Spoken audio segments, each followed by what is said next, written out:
Campaña del Kert y José de Santiago Sánchez.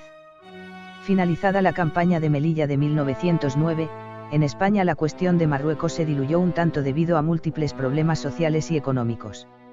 Aprovechando la situación, el Mitsián se dedicó entre 1910 y parte de 1911 a predicar la yihad contra los españoles, organizando un ejército. En 1911 se produjeron una serie de revueltas antieuropeas en Fez y Mequinés, que fueron aprovechadas por Francia para ocupar estas y otras ciudades en el mes de mayo. Por su parte, el presidente Canalejas aprovechó el momento para ocupar Larache y Alcazarquivir, acción que no contó con el apoyo de la opinión pública española. El pueblo no quiere la guerra, se dice.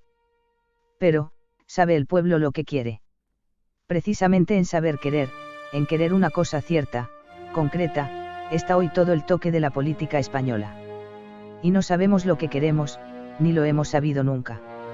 El pueblo que no quiere la guerra se traga luego toda la literatura sobre el gurugú.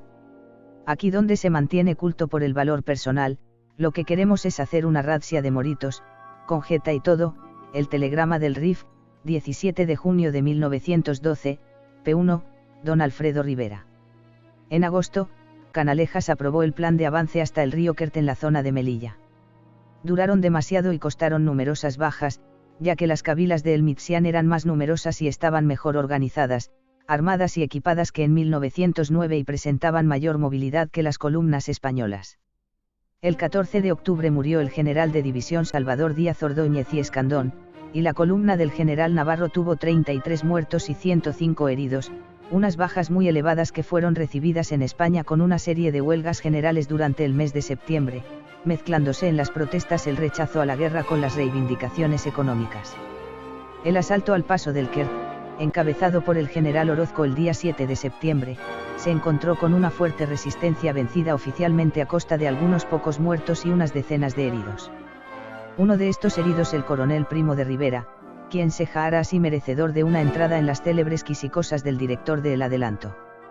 En los últimos combates celebrados en Melilla, perdió Primo de Rivera, sin bajarse de la silla, 5 jacos que los moros le mataron prontamente.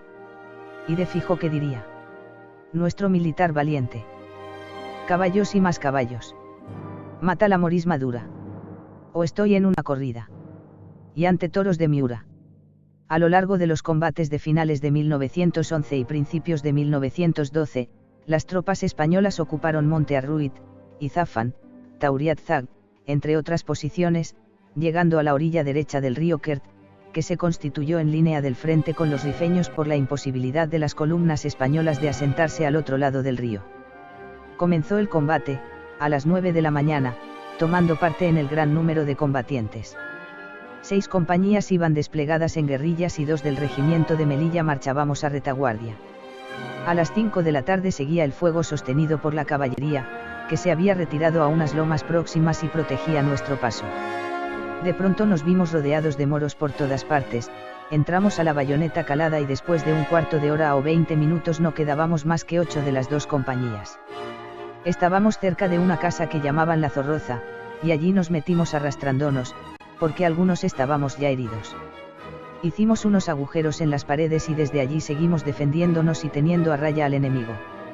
Las municiones se nos acabaron a la 1 o las 2 de la madrugada, y cuando comprendieron los moros que ya no teníamos con qué defendernos, se agolparon alrededor de la casa y empezaron a tirar cartuchos de dinamita. Hicimos un esfuerzo supremo y salimos a la Bayoneta, deseando que nos mataran en el ínter.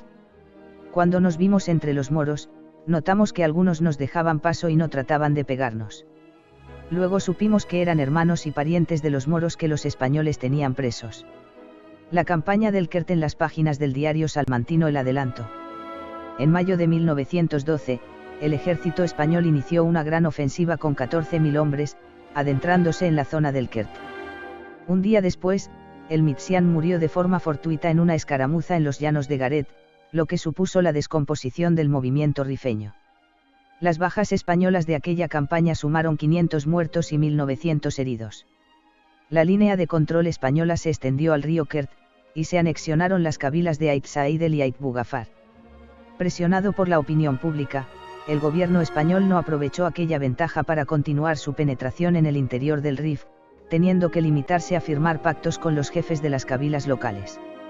José de Santiago Sánchez. José de Santiago Sánchez nació en Agualas, Murcia, el 8 de enero de 1876. Participó en 88 campañas militares, tanto navales como terrestres, en los que obtuvo medio centenar de medallas. En mayo de 1912, el oficial de Santiago ganó la Cruz del Mérito Naval con distintivo rojo por la defensa de los 14.000 soldados españoles que luchaban en la campaña del Kert, haciendo posible su protección y la posterior victoria frente a las guerrillas rifeñas y diese muerte a su caudillo, el Mitsián, en la batalla de los Llanos de Garet. En esta ofensiva participó Francisco Franco, el cual mostró públicamente su admiración por el valor demostrado en combate por José de Santiago Sánchez, sin cuya participación habría sido imposible la victoria española. Sánchez se casó con Isabel Ros Alcázar y tuvo 3 hijos. Entre los años 1935 y 1946, presidió la Hospitalidad de Santa Teresa, institución caritativa que aloja y da de comer a los necesitados. De entre sus numerosísimas condecoraciones, destacamos las siguientes. En 1902 Medalla de Cobre de la Jura de S.M. el Rey. En 1912, Cruz del Mérito Naval con distintivo rojo. En 1912, Cruz de Plata del Mérito Naval con distintivo blanco. En 1913, Cruz del Mérito Naval con distintivo blanco. En 1913, Cruz de Plata del Mérito Naval con distintivo blanco. En 1914, Medalla del Rif con pasador de Benisidel.